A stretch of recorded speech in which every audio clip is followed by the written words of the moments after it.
Hello everyone, my name is Kwame Ross and today my message is called Contempt of Court. Now, I recently saw a video that was posted. It popped up on my feed and there was a video where this woman was in court. She was standing before a judge in a court of law, and I don't know what it was that she had done. There was nothing spoken about this. This was a short, so there was no background information why she was in court or why she was facing any type of legal problems or whatever she was going through. But she was standing before a court. She was standing inside of a courtroom before a judge. And this judge basically told her that she cannot return back to her home. And so she said to the judge, why not? She asked him why. And he just said, I guess he was just telling me, can I go back to the house? And she said, well, I'm going to go anyway. I'm going to go back to the house. And so I'm not quoting word from word, but that's what she said. She's going to go back. Basically, she was letting the judge know that no matter what he said, she was going to do what she wanted to do. And so the judge held her in contempt of court. He gave her 30 days at first. He started off with 30 days and she continued to speak. She continued to defy his authority and his command. And he kept adding on the time. Each time he kept giving her more and more. So it ended up being gone from 30 days to, by the time he was done, about 200 days. She was spent nearly a year because he held her in contempt, meaning she was not listening to his authority. And so I have here, I'm going to go ahead and bring up the definition of contempt of court and what that means. I'm sorry, the definition of contempt.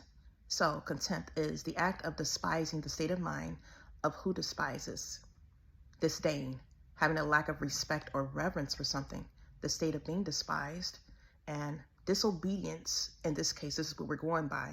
Disobedience to or open disrespect of a court, judge, or legislative body. So basically, this woman had continued to defy the authority of that judge. That judge was presiding over that courtroom.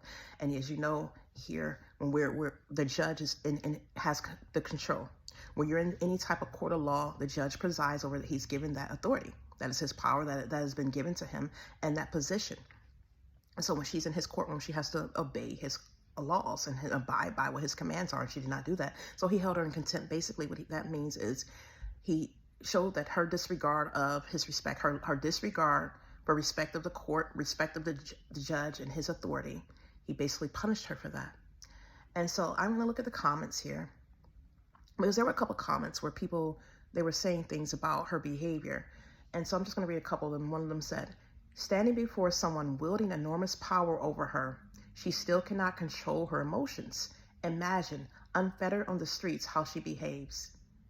Then another one said here,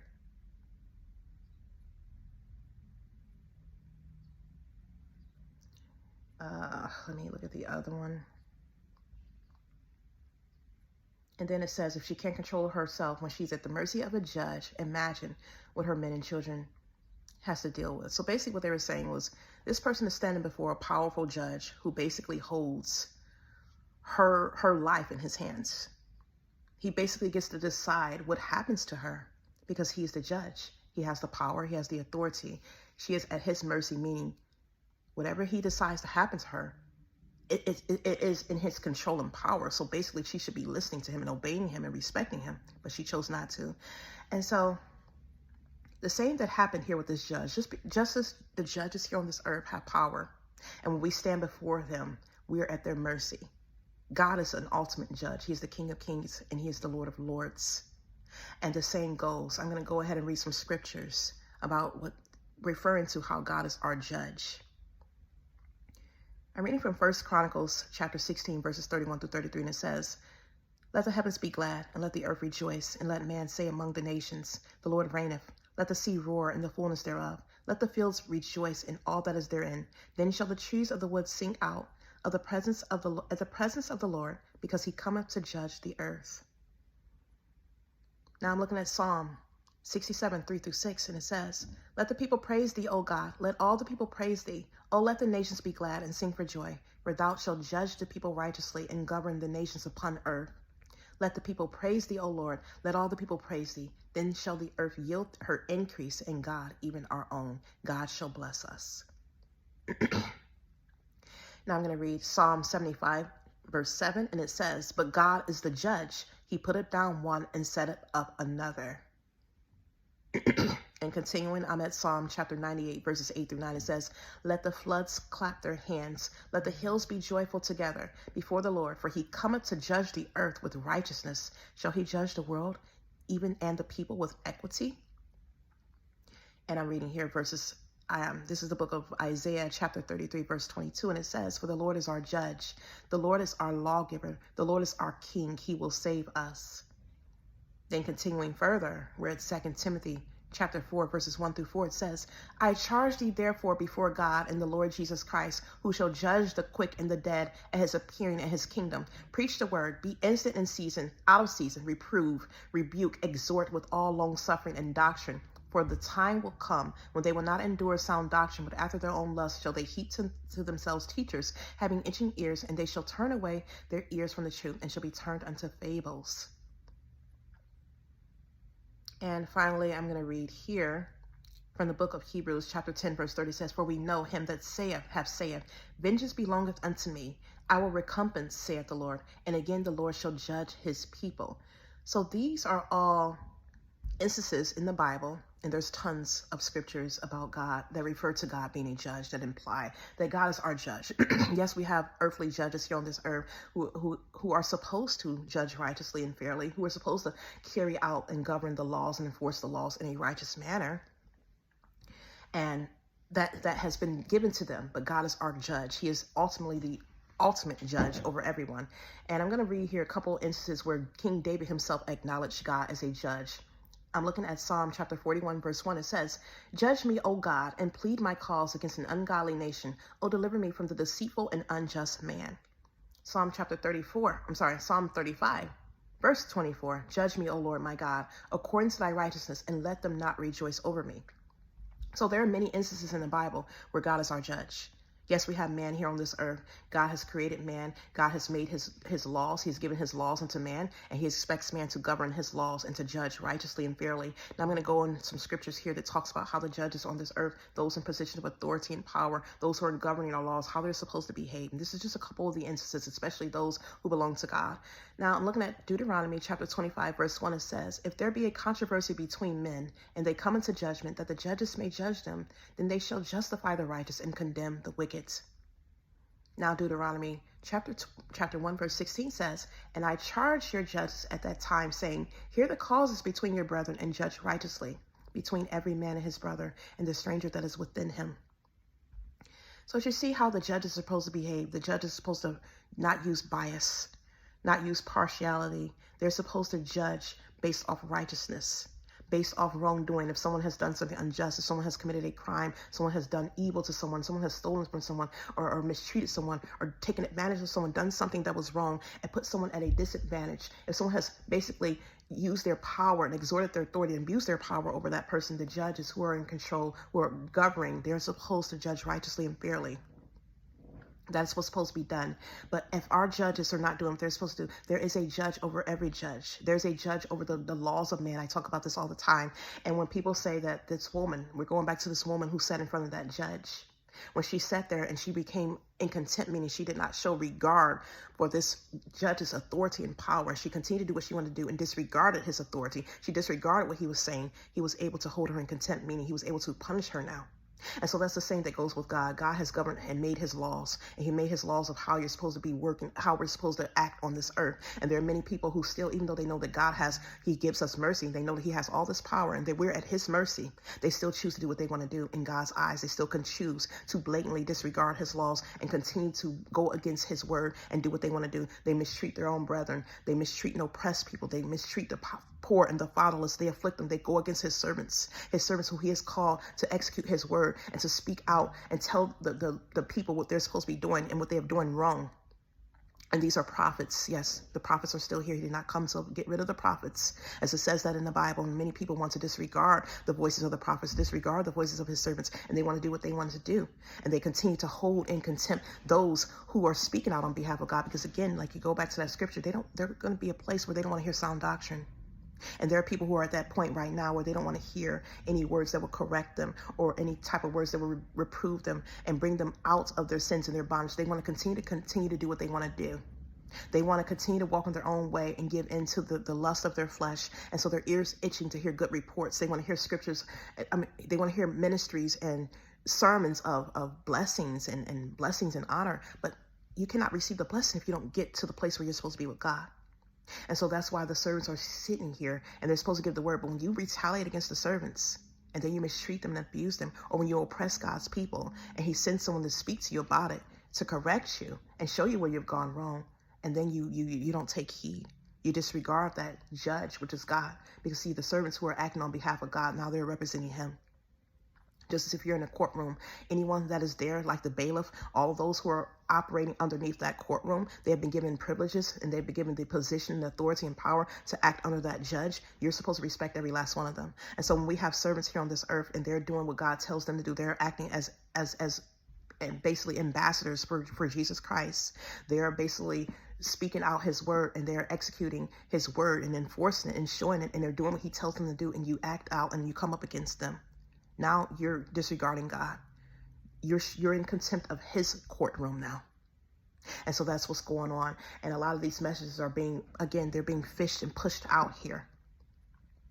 As to say that when I acted out, or if I was held in, I was held in contempt, basically. It's just a justification for what was done to me. And I talked about this before. You cannot get away with that. Yes, we are at the mercy of man on this earth, but ultimately we are all at the mercy of God. I'm at the mercy of God. He is King of Kings and Lord of Lords. He is Jehovah Jireh. He rules over my life.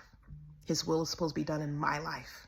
And those who go against his will, now you are basically in contempt. You're going to be held in his contempt now, because you're disregarding his power. You're disregarding his reverence. You're disregarding what it is that he has, his power. He's a sovereign God. He is King of Kings and Lord of Lords. And I'm going to read that right now, where it talks about how God is King of Kings and Lord of Lords. I'm looking at the book of Revelation, chapter 19, verses 11 through 16. And it says, "And I saw heaven opened, and behold, a white horse, and he that sat upon him was called Faithful and True. And in his righteousness he doeth judge and make war. His eyes were as a flame of fire, and on his head were many crowns. And he had a name written that no man knew but he himself. And he was clothed with a vesture dipped in blood, and in his name called the word of God. And the armies which were in heaven followed him upon white horses, clothed in fine linen, white and clean. And out of his word goeth a sharp sword, that with it should smite the nations, and he shall rule them with a rod of iron. And he treadeth the winepress of the fierceness and wrath of Almighty God. And he hath on his vesture and on his thigh a name written, King of Kings and Lord of Lords." So you know what that means, that God has the ultimate final authority. His authority triumphs over and surpasses any authority here in heavens and earth. He is the ultimate. He is the supreme. Supreme is the ultimate. He is the supreme being. He is over any highest level of authority that you can think of. God triumphs over that authority. So yes, you might say that people here on this earth, we are at the mercy of the judges here on this earth, but ultimately we're at the mercy of God, and those judges are at the mercy of God. So if you do not obey God and you're walking out of his laws and you're broken his laws, what do you think is going to happen when you're coming up against those who he has appointed to execute his message on this earth? And to speak, when you're holding his people in contempt, when you're holding his people in bondage and captivity, you're not doing right. He has appointed certain people, just as that judge was appointed. He was sworn in by the country. He was sworn in. Those at the highest level who were sworn in, these judges. If you think about the Supreme Court, who's appointed them their positions, just as they're sworn in and someone over them put them in that position. Think about the people who come here as servants for God. They have been appointed by God, and you sit here and you disrespect them, you mistreat them, you come up against them and their children, you fight up against them, especially when you're doing wrong. When God has given them a message and put it in their hearts, what you have done when you're holding his people in captivity and bondage. When you're doing evil to his people, you don't think that he's going to render that back upon you, that he's not going to recompense you? It talks about that in the Bible, and God has shown himself many times where he has recompensed those who have mistreated his people, and he has sent his servants here to give you a message. Just like many prophets were in the Bible, he did not get rid of prophecy, and he has sent his servants to warn you ahead of time. And those who have refused to obey that authority, those who have refused not to listen, and they've gone against the law, they've gone against the voices of his servants, they've gone against what he says in his law and his word, and you're basically now disregarding God. You're in contempt of his courtroom now. You're in contempt of his authority and his power. And guess what happens? Just as that woman continued to have judgment upon her until she basically got into a point where she had the maximum judgment. She had gotten all these days when it could have just been a simple thing, but you continue the same with those who continue to disregard God's laws. You continue to do what you want to do. You continue to walk in your pride and your stubbornness and have a stiff neck, and again fight up against his servants who speak out and put them in captivity, retaliate against them. And you think that God's not going to do anything about that? I'm going to read to you from the book of Job. Job chapter 3. I'm going to read this entire chapter, and I'm going to try and make it as quick as I can, because I think it's about 22 verses here. But it talks about why God was bringing forth judgments. Because he has laws. Just he created this earth. He created everyone in this earth to be able to thrive and be able to serve him. And when you put his people in captivity, you refuse to allow them to serve him. When you hold them in bondage, basically, and make them submit unto your authority, but your authority does not even align with what God said in his word, and you're going against his word. And then when there are people who want to free his people, and want to bring forth the message that God has put in their heart, you retaliate against them now and put them in bondage. God has a problem with all those things. Now you have gone against his authority. You've gone against his authority. You want to walk in your own ways and your own sins. Like I said before in a video I made yesterday, God created his people. He knew what he wanted for his earth. He knew what he wanted for his people. And there have been people who have been appointed, men who are walking in their ways, and they want everyone to submit to them in their power, and they feel that they can rule things and rule over God's people and do what they want to do with God's people. You don't get to do that. Just their children who are being sex trafficked, children being taken out of their homes, children being put into foster care, children being abused, their families' homes being broken up. There are things going on in schools. And yes, we're trying to get back to that point, but we have a long way to go.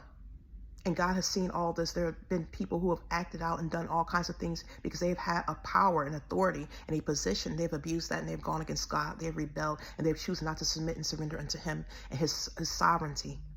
So I'm going to read from the book of Job, because this talks about everything, and all this stuff could be prevented. But again, when you don't listen to God, this is what happens. You can't expect God to save and keep you, allow you to continue to do this. Because he's going to come back and judge. He's going to judge the wicked, and that's what's happening now. The wicked, they're being destroyed all over. You don't know when your time is coming, and you're sitting here in your puffed up heart, these demon spirits that you're using, and you're walking in your pride. That's playing with fire right there. None of us have control over our lives. None of us have control over how long we're on this earth. We don't have control over we even wake up tomorrow morning. And many people are hoarding up their wealth and doing whatever they want to do, walking in their sins and continue to mock God, continue to play with him in his face. Just as you have respect for a judge here on this earth, you wouldn't dare doing those things in his court of law, in his courtroom. Why would you do that to God? Why would you do what you want to do and continue to mistreat his people, continue to murder, continue to steal, continue to commit abominations in his church, continue to commit sorceries, continue to fornicate, continue to commit adulteries, continue to rob a man of his entire heritage and destiny, do what you want to do with his creation? And you think that God's not going to have a problem with that? You think he's not going to say anything? This sovereign God, this judge, who's over all these judges here on this earth, who you wouldn't dare even probably bat an eye at. And that's what we're talking about, where people have more admiration for man. They hold man in high esteem, and they give man their power and their praise, and they honor man. They have men they hold at high honor, and you don't even hold God at high honor. God is a judge. He is the sovereign judge. He is King of kings and Lord of lords. And this is how we treat God. That's not what's supposed to be. And I'm going to go ahead and read to you from the book of Joel, chapter 3. It says, "For behold, in those days and in that time, when I shall bring again the captivity of Judah and Jerusalem, I will also gather all nations, and will bring them down into the valley of Jehoshaphat, and will plead with them there for my people and for my heritage Israel, whom they have scattered among the nations and parted my land. And they have cast lots for my people, and have given a boy for an harlot, and sold a girl for wine, that they might drink." Yes, yeah. "And what have ye to do with me, O Tyre and Zidon, and all the coast of Philistia?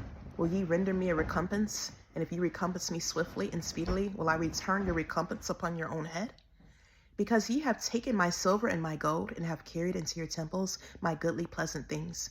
The children also of Judah and the children of Jerusalem have ye sold unto the Grecians, that ye might remove them far from their border. Behold, I will raise them out of the place whither ye have sold them, and will return your recompense upon you, upon your own head. And I will sell your sons and your daughters into the hand of the children of Judah, and they shall sell them to the Sabaeans, to a people far off, for the Lord hath spoken it. Proclaim ye this among the Gentiles. Prepare war. Wake up the mighty men. Let all the men of war draw near. Let them come up. Beat your plowshares into swords and your pruning hooks into spears. Let the weak say, I am strong. Assemble yourselves and come, all ye heathen, and gather yourselves together round about. Thither cause thy mighty ones to come down, O Lord. Let the heathen be wakened and come up the valley of Jehoshaphat, for there will I sit to judge all the heathen round about. Put ye in the sickle, for the harvest is ripe. Come, get you down, for the press is full, the fats overflow, for their wickedness is wicked, for their wickedness is great. Multitudes, multitudes in the valley of decision, for the day of the Lord is near in the valley of decision. The sun and the moon shall be darkened, and the stars shall withdraw their shining. The Lord also shall roar out of Zion and utter his voice from Jerusalem, and the heavens and the earth shall shake. But the Lord will be the hope of his people and the strength of the children of Israel. So shall ye know that I am the Lord your God, dwelling in Zion, my holy mountain. Then shall Jerusalem be holy, and there shall be no strangers. There shall no strangers pass through her anymore. And it shall come to pass in that day that the mountains shall drop down new wine, and the hills shall flow with milk, and all the rivers of Judah shall flow with waters, and a fountain shall come forth of the house of the Lord, and shall water the valley of Shittim. Egypt shall be a desolation, and Edom shall be a desolate wilderness, for the violence against the children of Judah, because they have shed innocent blood in their land. But Judah shall dwell forever, and Jerusalem from generation to generation, for I will cleanse their blood that I have not cleansed from the Lord dwelleth. For the Lord dwelleth in Zion. So, as you see here, his people were basically into captivity. All this is about the wicked holding God's people in captivity. You're selling off his children. You're using them for your labor. You're keeping them in bondage. Taking the children. They said they turned a boy and made him a harlot. You're doing all these things. Selling off his children. Defiling them. I talked about this many times. And people still harden their hearts. This is where all this starts. And then when the servants come to free his people, to speak to the wicked, you harden your hearts and you still want to hold on to his people, keeping them in captivity. And then you fight up against the servants and you think that God's not going to retaliate. I talked about this before. You might say that this was justifiable because we speak out. No, I'm at the mercy of God. I spoke out and did what he told me to do. Many of his servants who do what God tells them to do, and you retaliate against them, you destroy them. It talks about that in the Bible. Many of them have been murdered. They've been put in bondage and captivity. They've had their livelihood taken from them. They've had their children destroyed. They've taken it out on their children and their families. You've cut them off, stolen everything from them, and they retaliate. But you can choose to do what you want to do.